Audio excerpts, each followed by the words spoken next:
আমি কিরকম ভাবে বেঁচে আছি তুই এসে দেখে যা নিখিলেশ।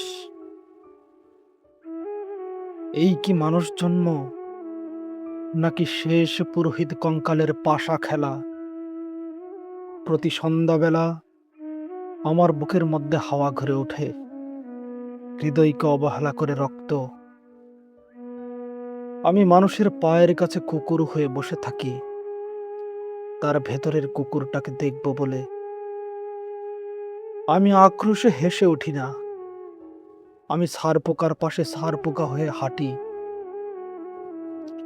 মশা হয়ে উড়ি একদল মশার সঙ্গে।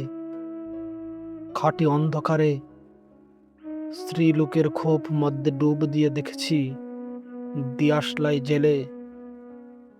ও গায়ে আমার কোনো ঘর বাড়ি নেই। আমি স্বপ্নের মধ্যে বাবুদের বাড়ির ছেলে সেজে গেছি রঙালয়ে, পরাগের মতো ফু দিয়ে উড়িয়েছি দৃশ্যলোক। ঘামে ছিল না এমন গন্ধক যাতে ক্রোধ জেলে উঠতে পারে। নিখিলেশ, তুই একে কি বলবি? আমি শোবার ঘরে নিজের দু হাত পেরেকে বিঁধে দেখতে চেয়েছিলাম যিশুর কষ্ট খুব বেশি ছিল কিনা। আমি ফুলের পাশে ফুল হয়ে ফুটে দেখেছি তাকে ভালোবাসতে পারি না। আমি কপাল থেকে ঘামের মতন মুছে নিয়েছি পিতামহের নাম। আমি শ্মশানে গিয়ে মরে যাবার বদলে মায়েরই ঘুমিয়ে পড়েছিলাম। নিখিলেশ, আমি এই রকম ভাবে বেঁচে আছি, তোর সঙ্গে জীবন বদল করে কোনো লাভ হলো না আমার। একই নদীর তরঙ্গে ছেলেবেলার মতো ডুব সাঁতার, অথবা চশমা বদলের মতো কয়েক মিনিট আলোড়ন, অথবা গভীর রাত্রে সঙ্গম নিরত দম্পতির পাশে শুয়ে পুনরায় জন্ম ভিক্ষা। কেননা সময় নেই।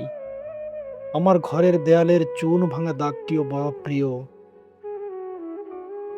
মৃত গাছটির পাশে উত্তরের হাওয়ায় কিছুটা মায়া লেগে ভোল স্বপ্ন থেকে বাইরে এসে দেখি উই পোকাই খেয়ে গেছে চিঠির বান্ডিল। তবুও আক্লেশে হলুদকে হলুদ বলে ডাকতে পারি। আমি সর্বস্ব বন্ধক দিয়ে একবার একটি মুহূর্ত চেয়েছিলাম, একটি ব্যক্তিগত জিরো আওয়ার। ইচ্ছে ছিল না জানাবার এই বিশেষ কথাটি তোকে। তবু ক্রমশই বেশি করে আসে শীত। রাত্রে এরকম জলতেষ্টা আর কখনো পেত না। রোজ অন্ধকার হাতড়ে টের পাই তিনটি ইঁদুর। ইঁদুর না মুশিক? তাহলে কি প্রতীক্ষায় আছে অদূরেই সংস্কৃত শ্লোক? পাপ ও দুঃখের কথা ছাড়া এই অবেলায় কিছুই মনে পড়ে না। আমার পূজা ও নারী হত্যার ভিতরে বেজে ওঠে সাইরেন। নিজের দু হাত যখন নিজেদের ইচ্ছে মতো কাজ করে, তখন মনে হয় ওরা সত্যিকারের। আজকাল আমার নিজের চোখ দুটিও মনে হয় এক পলক সত্যি চোখ। এরকম সত্য পৃথিবীতে খুব বেশি নেই আর।